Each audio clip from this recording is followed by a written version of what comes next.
It has nothing to do with baseball, but it has everything to do with one of the greats of our industry.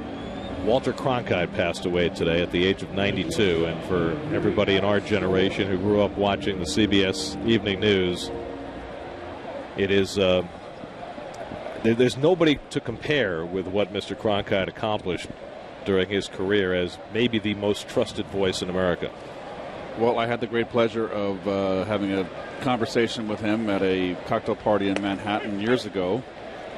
And what a wonderful man, delightful man, gentleman.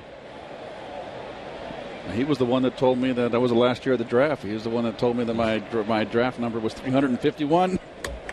You were a lucky man. Well, we were getting pulled out by then, but...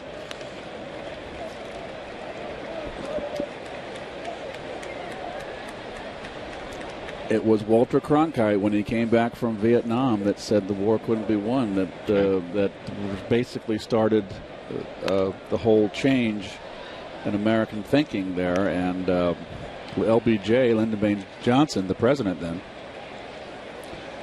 called Walter Cronkite and said, "Walter, what are you doing to me?"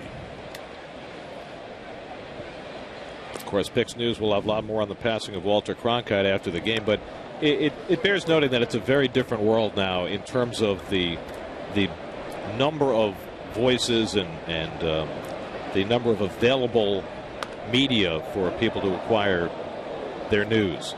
But when Walter Cronkite was in his heyday, there were only 3 networks, and his was by far the most popular evening newscast. Right. And it's fair to say that in our generation growing up, more people got their news from Walter Cronkite than from anybody else. And he had an incredible role to play in reassuring Americans.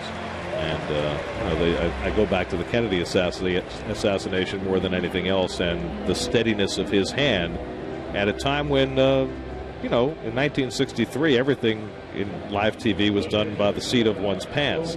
And he was basically on the air for 5 days. It was, I remember, I was in, I believe, 4th grade in '63. It might have been 5th grade. I mean, the country came to a standstill for a week.